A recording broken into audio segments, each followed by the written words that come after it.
Today on our 2018 Kia Sorento, we're going to be taking a look at and showing you how to install the eTrailer Class 3 Custom Fit Trailer Hitch Receiver, part number E98843. So here's what our hitch is going to look like once we have it installed.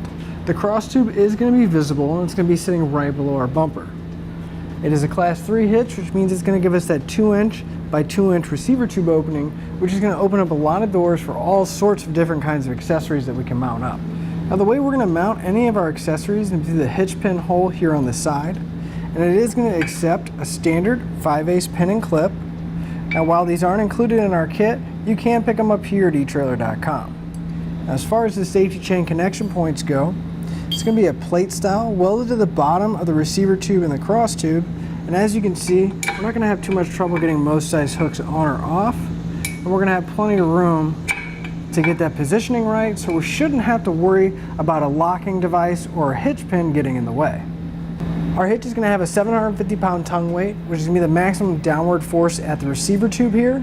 It's also going to have a 5,000-pound gross trailer weight rating, which is going to be the amount it can pull, including the trailer and everything we have loaded on it. Now, with those numbers in mind, you always want to double check your Kia's owner's manual and make sure you never exceed the manufacturer's recommended weight. I'd like to give you a few measurements, and that's going to help you when looking at accessories for your new hitch, such as a ball mount, a bike rack, or even a cargo carrier. From the center of the hitch pin hole to the outermost edge of the bumper, it's going to be right about 4 1/4 inches.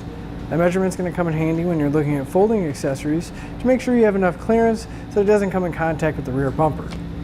Now from the ground to the inside top edge of the receiver tube opening, it's going to be right about 13 1/4 inches.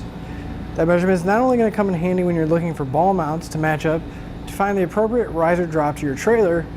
At that height, I would also recommend a bike rack or a cargo carrier with a raised shank. That way we get that little bit more extra ground clearance. So now that we've seen what our hitch looks like and gone over some of the features, let's show you how to get it installed. To begin our installation, you're going to want to pull the spare tire down so we have plenty of room to work underneath. Then we'll move over to the driver's side and we'll have this plastic panel here that we're going to have to pull down. So along the edge here, we're going to have a few plastic pushpin fasteners that we can take out. So you want to grab a flathead screwdriver, and you notice there's going to be a small notch going around the outside of the pushpin. Take your screwdriver, come to the center section, pop it out, and then we can pull the rest of the clip out.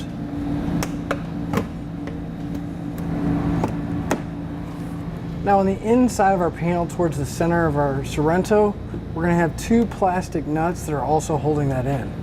So you're going to want to grab a 14mm socket and unthread those nuts. Now these may or may not come all the way off, so it kind of helps sometimes if you grab the panel and pull down while you're unthreading it. And we're going to have one last push pin that's going to be at the very corner at the back by the wheel well here. We're going to pull this one out just like we did with the other ones, popping out that center section. We can pull the rest of the push pin out. And we'll set this panel aside because we will reinstall it later on.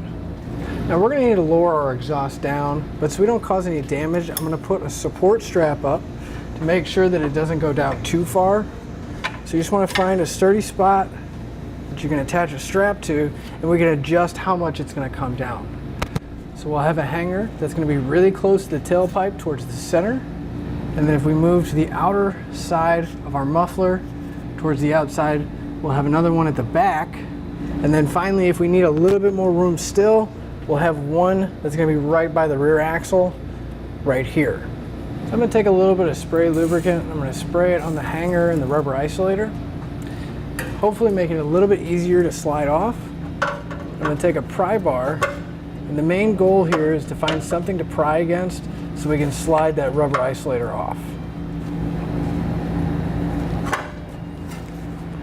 And we'll repeat that for the other 2 hangers to get the exhaust down. Now if we look on the bottom side of the frame, this is going to be the driver's side. We'll have 2 weld nuts and a rubber plug. We're going to want to pull that rubber plug out, and we're going to do that for both the driver and passenger side. So with both the plugs removed, I'd like to go over the mounting locations for our hitch. On the driver's side here, we're going to use the furthest rear hole, so closest to the rear bumper, on the weld nut that's on the bottom of the frame. And we're going to have 2 holes that go all the way through the frame on the side of it. Now on the passenger side, we're going to have the same holes in the same locations. However, we're going to be using both the bottom weld nuts as well as both the holes in the side of the frame to mount our hitch up. Now with an extra set of hands, we're going to lift our hitch into position. And we'll line up the holes. We're going to take an M10 bolt and a conical tooth washer. We want to make sure those teeth are facing up towards the hitch. And we'll secure it, making sure we get at least 1 bolt in on each side so it'll support itself. So with our hitch supported, we are still going to have those 2 mounting locations that are going to be on the side of our frame. So over here on the passenger side, we're going to take one of the carriage bolts. Now you want to make sure you grab the smaller of the 2 carriage bolts, be the 7/16, and we're going to pass it through the hole in the hitch, then through all the way to the other side of the frame. Now you may need to kind of lift up and maneuver the hitch around so the bolt will go all the way through. And once you have the bolt coming through, we're going to take our 7/16 nut, we're going to loosely put it in place. And we'll repeat that for the other hole that's just towards the rear of the bumper. Now on the driver's side, the flange is going to be on the outside of the frame. So we're going to take one of our carriage bolts again, except these are going to be the larger ones in the kit. These are going to be 1/2-inch carriage bolts. We're going to feed it in through the frame, going all the way through the inside. So we'll put our 1/2-inch flange nut on to secure it. You just want to make sure that it threads on easily. 3/4-inch socket to snug it up.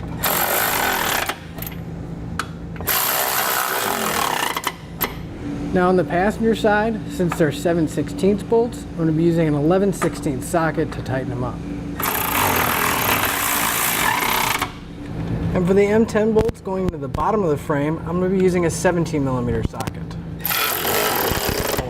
So now I'm going to come back with a torque wrench and I'm going to torque all my hardware down to the specified amount in the instructions. And we'll repeat that for any remaining hardware. So with our hitch in place, we can take our panel here and line up those bolts through the nuts that it goes through. And these we can actually just push up once we have it lined up, and it'll hold it in place. Then we can start replacing all the pushpin fasteners. With our hitch secure, we can lift our exhaust back up, and we'll just slide the hanger back in place. Just want to make sure that both ends are fully seated, and then we can work on getting the rest of them back in. So with our exhaust up, we can remove the strap and then finally put our spare tire back. That'll finish up your look at the eTrailer Class 3 Custom Fit Trailer Hitch Receiver, part number E98843 on our 2018 Kia Sorento.